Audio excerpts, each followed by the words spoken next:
हमने आपको एक प्रश्न अब उत्तर लेखन अभ्यास के लिए दिया था। ये प्रश्न था भारतीय राजनीति में जन आंदोलनों की भूमिका।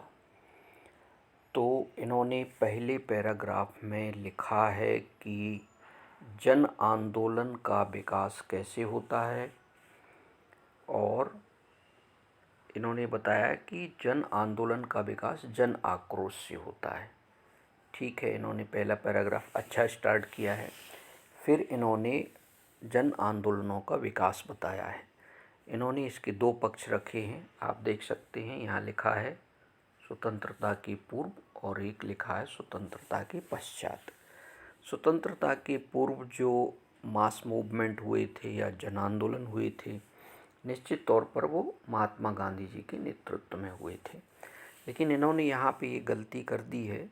इनको साथ में यहाँ पे ये बताना चाहिए था कि जो असहयोग, सविनय या भारत छोड़ो आंदोलन हुए थे, वो कैसे लोगों को लामबंद करते हैं, वो कैसे लोगों को एकजुट करते हैं, वो कैसे लोगों के जो सर्वहित हैं उनको या उनके लिए संघर्ष करते हैं। तो यहाँ पर अगर ये बता देते तो और भी अच्छा हो जाता। फिर भी इन्होंने ठीक लिखा है। दूसरे पैराग्राफ में इन्होंने इनका जो आंसर उत्तर लेखन का ढांचा है वो भी काफ़ी अच्छा है।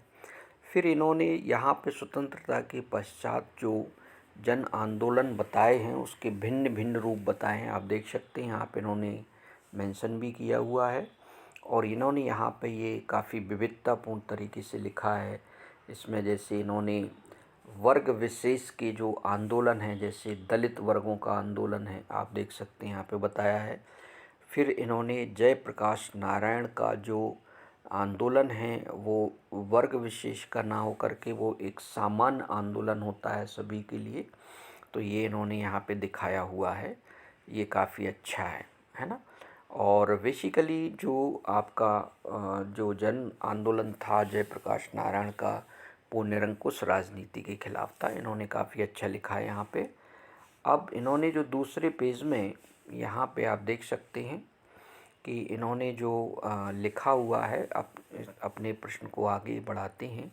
नागरिक समाजों द्वारा एक जो सरकार की जवाबदेहिता सुनिश्चित करने वाले इन्होंने कुछ आंदोलनों का उल्लेख किया, जैसे कि सूचना का अधिकार है या अन्ना हजारे का जो आंदोलन हुआ था लोकपाल बिल को लेकर के, है ना, तो इन्होंने उसको दिखाया है।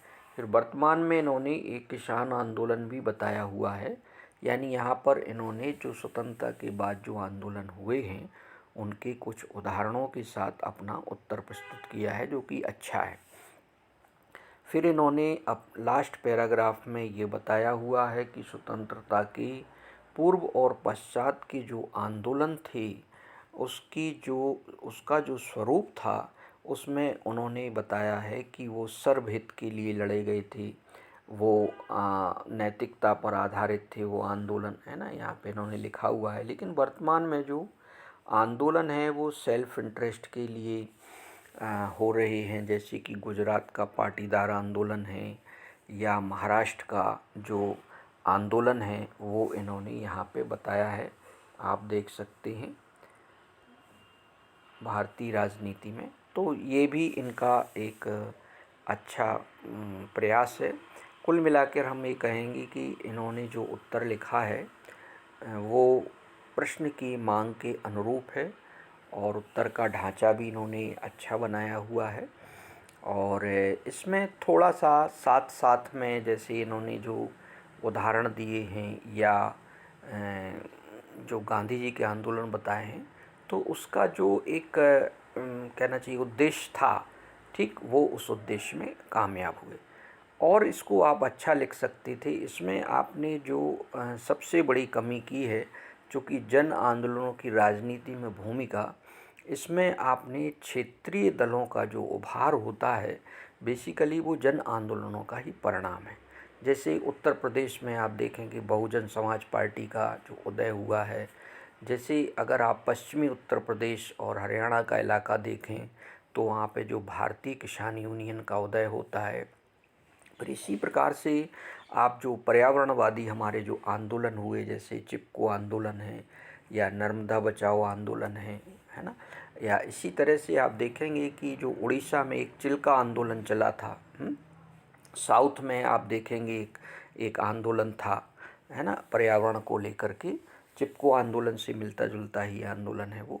तो इस प्रकार से यदि आप इनको भी समाहित कर लेते तो उत्तर और भी अच्छा होता है। लेकिन यहाँ पे आप ध्यान दें कि शब्द सीमा भी हमें पालन करना है और फिर हमें अपने उत्तर को बिना देखे लिखना है।